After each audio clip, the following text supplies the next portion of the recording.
un petit-fils d'esclave guyanais, a été président du Sénat français pendant 22 ans et aurait pu être notre premier président de la République noire. Là, tu te dis, ok, il nous raconte une série Netflix, mais pourtant ce personnage a bien existé et personne ne connaît son nom. Laisse-moi te raconter son histoire.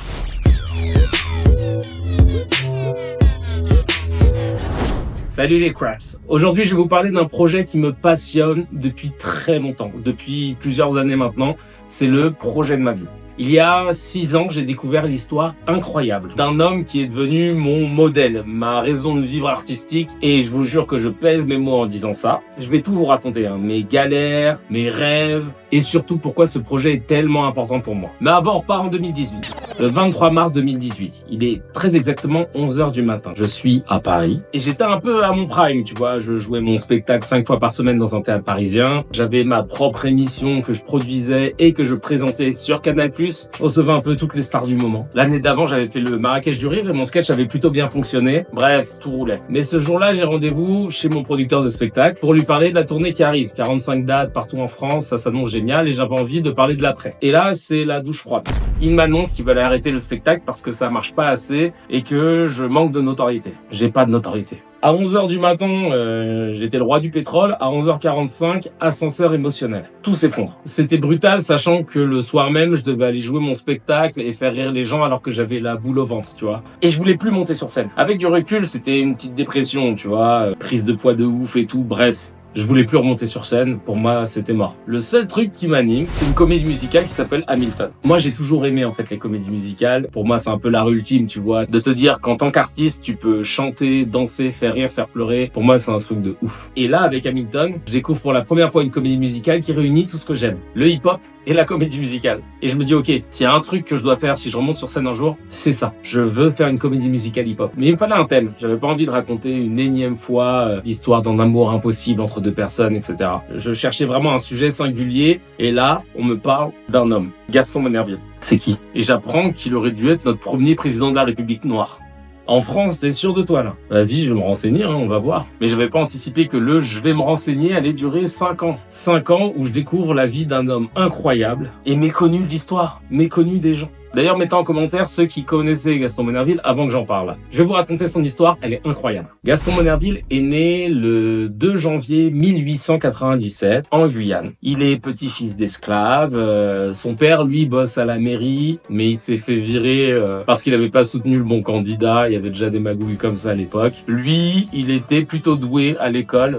Gaston Monnerville, laisse tomber. Il a eu une bourse dans toutes les matières tellement il était chaud. Il adorait déclamer des textes de Victor Hugo sur la place des Amandiers et surtout il a toujours eu ce truc très profond avec la liberté, surtout quand il a appris que il pouvait voir au loin ce qu'on appelle le bagne, cette prison guyanaise où était incarcéré un capitaine qui apparemment était enfermé parce que juif, un certain Dreyfus, et il s'est toujours dit ok, moi la liberté c'est fondamental en fait. Quand tu vois cette histoire là, quand tu vois celle de son grand-père, il se dit non mais c'est pas possible en fait, je peux pas faire autrement que de lutter pour la liberté. Bref, à 15 ans, il a suffisamment de bourses grâce à son talent qui lui permettent de pouvoir faire le grand voyage et d'aller justement directement en métropole. Et il arrive à Toulouse. C'est là qu'il va rencontrer Thérèse Lapère qui deviendra sa femme et ils ne se quitteront jamais. Il va faire des études de droit, va devenir docteur en droit, il va passer le barreau et devenir avocat. Il va faire un concours de conférence de stage, c'est un concours d'éloquence, il va arriver dans les premiers, il va avoir une médaille. Et il décide de monter à Paris, refaire un concours d'éloquence, arrive dans les premiers, c'est l'un des rares à avoir fait ça dans 2 villes différentes. Et là, on est au début des années 20 et il se dit ok, moi je veux devenir avocat mais il faut que je travaille avec le meilleur avocat du moment. Et à l'époque, on est dans les débuts des années 20 et le gars du moment, c'était un avocat corse qui s'appelle César Campinki. Il arrive à l'Alpaguet sur le parvis du palais de justice. Tu vois, César Campinki lui dit mais pourquoi tu veux devenir avocat? Est-ce que tu as de l'argent? Il lui dit non. Est-ce que tu as des contacts, du réseau? Il lui dit non. Il lui dit autant que te jeter directement dans la scène plutôt que d'essayer d'être avocat, ça sert à rien. Qu'est-ce qui te donne envie de le faire? Et Monnerville lui répond c'est une idée qui m'est venue. Et là il se dit ok, d'accord. Le mec est déter, le mec est smart, il le prend sous son aile, ça devient son mentor. Et il lui apprend à plaider en étant court et incisif. Et Monnerville, il a une particularité, quand il plaide de tête. C'est-à-dire que le gars a ses mémoires, mais il ne les consulte pas pendant ses plaidoiries. Donc c'est assez impressionnant, tu vois. Il donne l'impression d'improviser tellement il est doué, enfin c'est une dinguerie. Et l'événement qui va le faire faire connaître, c'est le procès des insurgés de Cayenne. En gros, ça se passe à Nantes. On est en mars 1931 et si vous voulez, il y a des Guyanais, 14, qui vont être condamnés à mort et jugés à Nantes. Pourquoi? Parce que quelques années avant, il y a eu une émeute suite à l'annonce de la mort d'un homme qui s'appelle Jean Galmot. C'était un ancien député très apprécié, aventurier,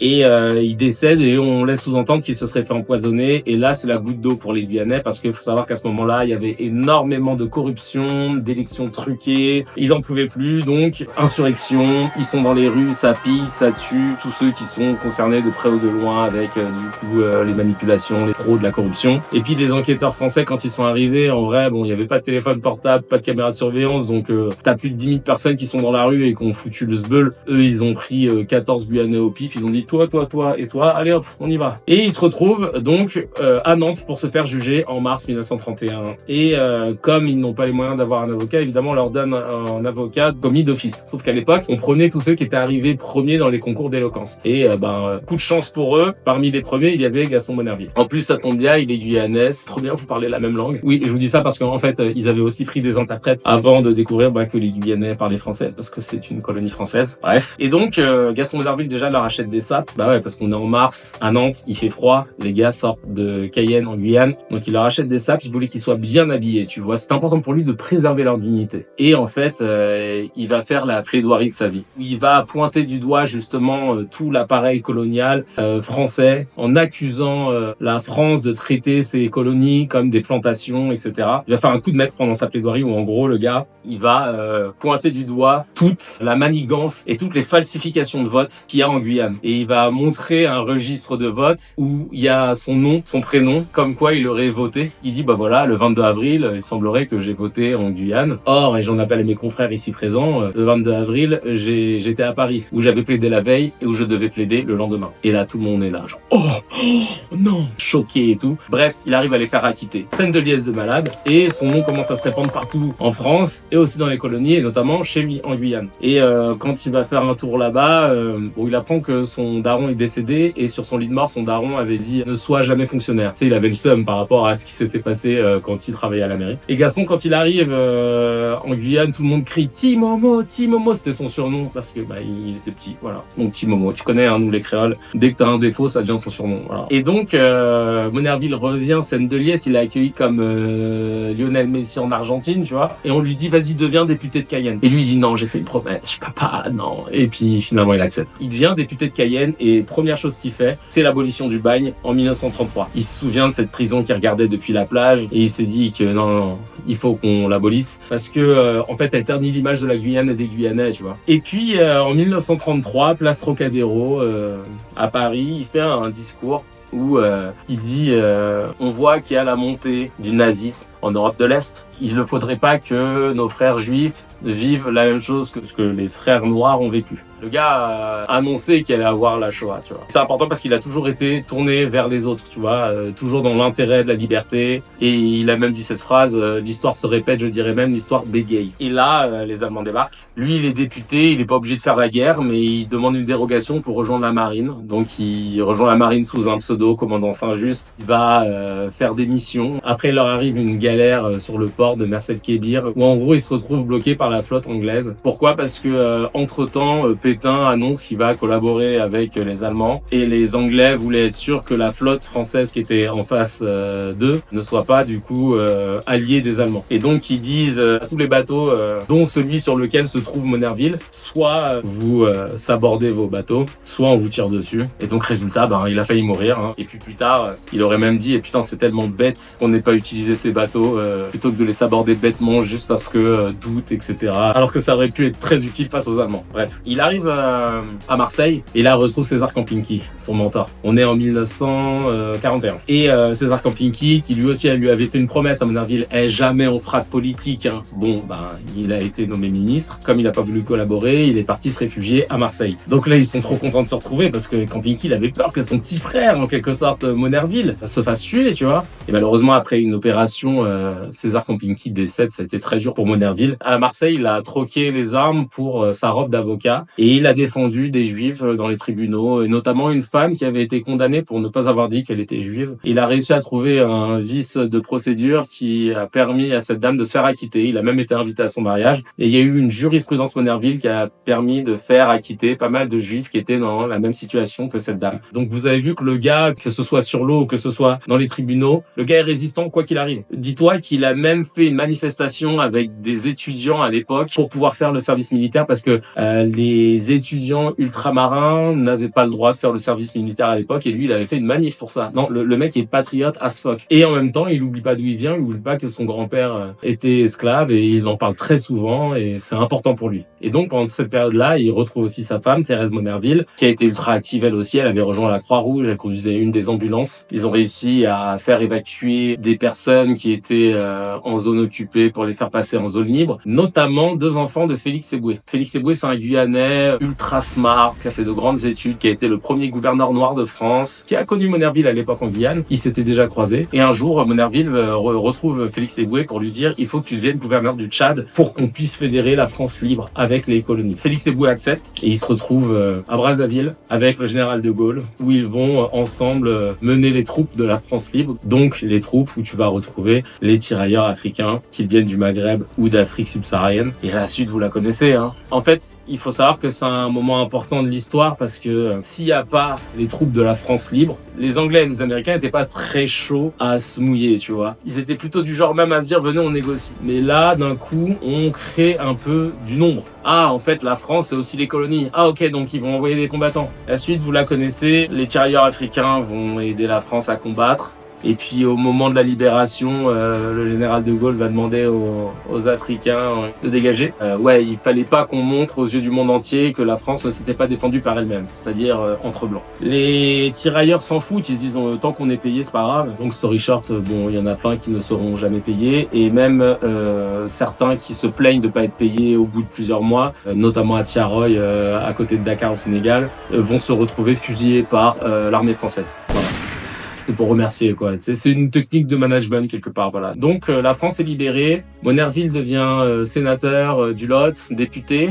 Et le 18 mars 1947, il devient président du Conseil de la République. On est sous la Troisième République et c'est le nom du Sénat de l'époque. Et il va tenir ce poste sous 3 républiques pendant 22 ans. On lui doit la création des Dom-Tom, même s'il va pas réussir à transformer ses colonies en départements comme il le souhaitait. Il aurait voulu faire un truc en mode Commonwealth, comme les Britanniques. Il est ultra intègre, Monnerville. Tu vois, c'est le genre de mec, quand tu lui files une enveloppe de plusieurs millions d'anciens francs qui lui permettent d'acheter des cadeaux à tous les ambassadeurs partout dans le monde et que lui, il va faire la tournée des ambassadeurs, et ben il revient, il remet l'enveloppe et il manque pas un centime. Et quand on lui dit pourquoi vous avez pas dépensé l'enveloppe, il dit parce que j'en avais pas besoin. C'est le genre de mec comme ça, ce qui n'existe quasiment plus en politique. Et Monnerville, il est très attaché au droit, c'est un docteur en droit, etc. Tu vois, il est très attaché au bicamérisme, à l'idée qu'on a un parlement avec 2 chambres, le Sénat et l'Assemblée nationale, et pour lui c'est ultra important de préserver cette chose-là. Le premier moment où il aurait dû être président de la République, c'est en 1953. En fait, à l'époque, les élections, elles étaient au suffrage indirect. Donc, c'était pas le peuple qui votait pour élire le président.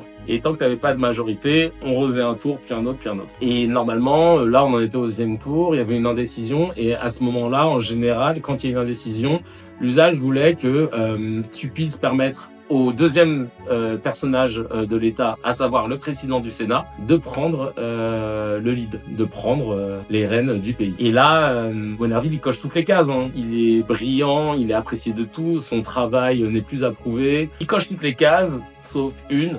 Il est noir. Et ils ont finalement choisi de présenter à sa place son vice-président, à savoir René Coty, qui deviendra président à sa place. Et ça a été très dur pour Monnerville, hein, parce que même s'il en a jamais parlé publiquement, lui, il préférait dire j'ai eu une vie extraordinaire, ne gâchons pas tout. Mais au fond de lui, ça l'a meurtri. Et je trouve déjà ce positionnement très fort. Honnêtement, c'est ouf d'avoir autant d'humilité. Et moi, je vous jure que ça m'a servi de modèle à plusieurs reprises. À des moments où j'avais envie de péter un plomb et je me disais tranquille. T'es là parce qu'on t'a pas répondu à un mail. L'autre, il aurait pu être président, on lui a dit non. Et alors oui, il y en a qui vont me dire oui, mais c'était pas obligatoire qu'il soit pris en tant que président, parce qu'effectivement, c'est pas inscrit dans la loi, mais c'était un usage. Comme quand on réussit une élection législative, l'usage te dit de prendre un premier ministre de la couleur politique de celle qui a gagné les législatives. Voilà.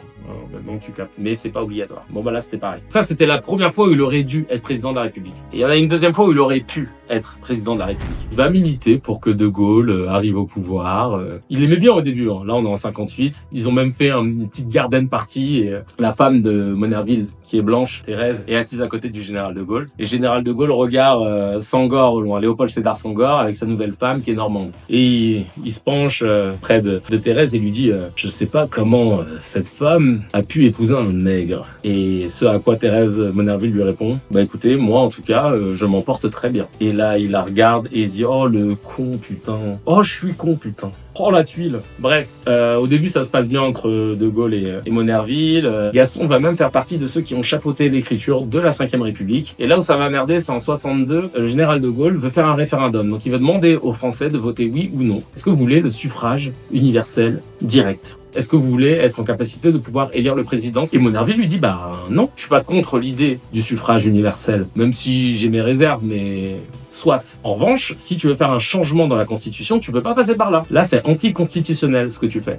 Et puis il sait de quoi il parle, il est docteur en droit, c'est lui qui a chapeauté l'écriture de la Constitution, donc il la connaît très bien. Et De Gaulle lui répond j'ai le droit. Et Monnerville, ça va le chauffer. Et un jour, il dit publiquement, et d'ailleurs il y a un enregistrement où on l'entend, il dit le président de la République a dit j'ai le droit. Et avec toute la considération et le respect que j'ai pour ses fonctions, je lui réponds non, monsieur le président de la République, vous n'avez pas le droit, vous le prenez. Punchline de fou malade. Et là, De Gaulle, il prend le seum. Il prend tellement la rage qu'il décide d'interdire le président du Sénat de prendre la parole en public. Pendant 8 ans, Monnerville ne pourra plus prendre la parole à la radio ou à la télé. Monnerville sera mis sous écoute et sera écarté de toutes les cérémonies officielles. Et ensuite arrive une nouvelle proposition de référendum. On est en 68 et le général de Gaulle propose dans un référendum un nouveau découpage des régions et une rénovation du Sénat. En gros, il veut éclater le Sénat parce qu'il pense qu'on pourrait faire mieux et potentiellement faire 100. Et c'est une attaque directe à Monnerville qui est président du Sénat. Et là, pour Gaston, c'est trop. Et vous savez ce qu'il fait ? Il décide de démissionner de son poste de président du Sénat. Et il met Alain Power à sa place. Et là, Monnerville, il se dit, ok, le président du Sénat n'a pas le droit de parler,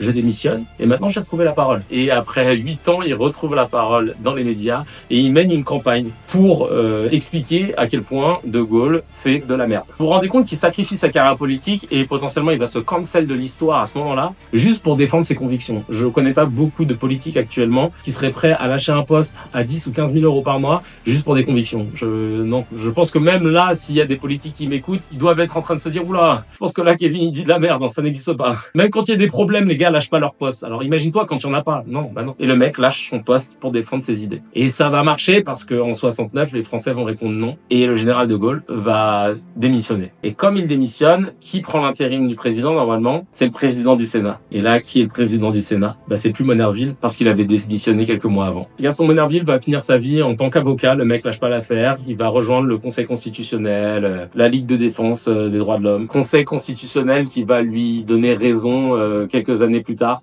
Effectivement, c'était bien De Gaulle qui s'était trompé en 62 quand il a voulu réformer la Constitution. Bon, les gens se sont bien gardés de corriger cette partie-là de l'histoire. Jusqu'au bout, il n'aura pas eu de notoriété. C'est peut-être pour ça que ce personnage, il m'a parlé. C'est parce que il est décédé à 91 ans, le 7 novembre 1991. Et le 9 novembre 1991, Yves Montand décède, ce qui fait que personne ne va calculer la mort de Monnerville. Même sa mort n'aura pas eu de notoriété. Et c'est pour ça, en fait, que ce personnage m'a parlé, parce qu'il a été important, il est à la croisée de plein d'histoires. Je veux dire, c'est un petit-fils d'esclave noir, marié avec une blanche, qui est fier d'être français, qui a toujours dit que c'est grâce à la méritocratie française, grâce à l'école de Ferry, qu'il a pu être docteur en droit, qu'il a pu être avocat, qu'il a pu atteindre ses hautes fonctions, mais il n'oublie pas d'où il vient non plus, il n'oublie pas le passé de son père, de son grand-père, de sa famille. Il a défendu la France, il a pris les armes, il a défendu ses concitoyens juifs dans les tribunaux. Le mec a la croisée de tout.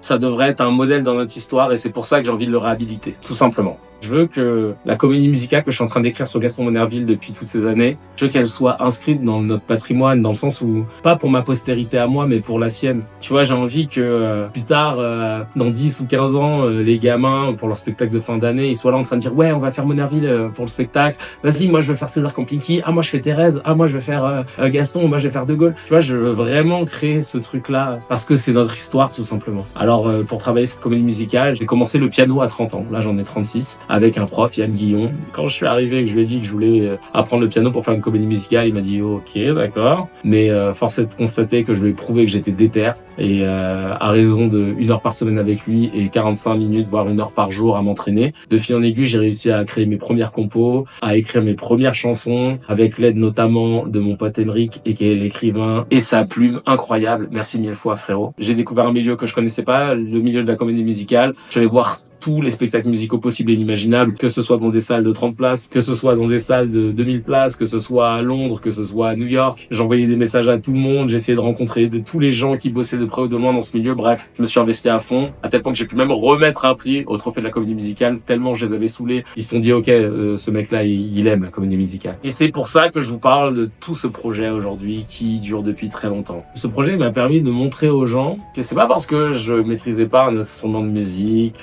que je venais pas du milieu de la comédie musicale, que je n'étais pas un compositeur ou quoi que ce soit, que je n'avais jamais écrit de pièces, et ben c'est pas parce que je l'ai jamais fait que je peux pas le faire en fait. Et c'est pour ça que je vous parle de ce projet aujourd'hui, parce que ça y est, il va bientôt voir le jour. J'ai écrit un spectacle de teasing que j'ai tourné pendant 1 an qui s'appelle Fallait être là. Donc il n'y a pas d'extrait de ce spectacle, Fallait être là. Mais j'ai rajouté 2 dates, les toutes dernières de ce seul en scène. Après, il n'y en aura pas d'autres. Ce seul en scène, Fallait être là. Je vais vous raconter des trucs très personnels sur ma vie. Vous allez comprendre ce qui s'est passé ces dernières années, les hauts, les bas d'un artiste, mais comment ce projet a été maintenu. Et je vais même jouer 2 compositions de ma comédie musicale sur scène et les interpréter. Le tout avec un piano. J'ai une première date, la première des dernières dates. Ce sera le 25 octobre à Rennes. Et la deuxième, c'est le 26 novembre à Paris, au Théâtre de la Renaissance. C'est un projet qui est financé par nous, par ma petite équipe. Il n'y a pas de gros producteurs derrière. Je suis accompagné par des gens extraordinaires, Bénédicte, Isabelle, merci beaucoup. Mon frérot depuis la 6e, Sébastien, qui est mon régisseur et qui m'accompagne partout, qui a fait la Créa Lumière. Nel, qui m'a aussi aidé pour certaines compositions. Mon cousin Stéphane et mon gars sûr Mike, qui m'ont aidé financièrement pour la production. Sans oublier évidemment mes frérots de TDF, Florian, Ben et Jonathan qui me suivent depuis mes premiers spectacles. À l'époque, ils étaient encore à l'école, qui faisaient déjà les affiches de mes spectacles. Et de fil en aiguille, on a continué de bosser ensemble. Et c'est eux qui s'occupent de la DA de ce spectacle et de la future comédie musicale Monerville. Merci d'exister les amis. Et donc vraiment, c'est un projet à taille humaine. Les dates là sont importantes parce que elles vont annoncer potentiellement l'affiche et la date de début de cette aventure de comédie musicale Monerville Musical. Donc je compte sur vous pour être là et je vais vous envoyer toutes les informations si vous voulez être update. Il y a un lien, gastonpanthéon.com. C'est dans la description, je le mets partout. Dans ce lien, vous pourrez mettre votre adresse mail, comme ça je vous tiens au courant. Promis, je vous spamme pas, Je vais juste vous donner les infos que vous devez avoir. Où, quand, comment. Tout simplement. Et il y a aussi un truc que je vais vous envoyer et qui me tient à cœur, c'est une pétition pour demander la panthéonisation de Gaston Monerville, parce que je pense qu'il mérite d'être au Panthéon. Et vous savez que Monerville a panthéonisé Félix Eboué. Je me dis que ce serait cool de lui renvoyer l'ascenseur. Et si je peux pas le faire de mon vivant, j'espère que vous prendrez le relais les plus jeunes. Je compte sur vous en tout cas. Donc voilà, toutes les raisons qui expliquent pourquoi j'ai envie de faire ce projet de comédie musicale, Monerville le musical. J'ai trop hâte de pouvoir vous montrer les extraits sur scène de ces 2 compositions. Et je vous attends donc le 25 octobre à Rennes et le 26 novembre à Paris. Il y aura pas de grosses promos, je vais pas faire de télé, de trucs comme ça, donc je compte sur vous pour votre bouche à oreille. Si vous pouvez pas y aller, juste envoyer 1 ou 2 personnes, et c'est trop cool. Et comme ça, on remplit cette salle et ça permettra juste de pouvoir payer la salle. Et c'est déjà énorme. Après le reste, je m'en fous. Et peut-être que plus tard, je mettrai en vente des trucs Monerville parce que j'ai plein de sapes. Alors moi, les produits dérivés, comme vous avez pu voir, je suis à fond. Je pense que c'est cool de le rendre pop et de le rentrer dans la pop culture via ces codes-là. Bref, on verra ce que ça donne. En tout cas, ça m'a fait trop plaisir de vous parler de ce projet et je compte sur vous pour vous voir, soit à Rennes, soit à Paris, soit les 2. On est ensemble.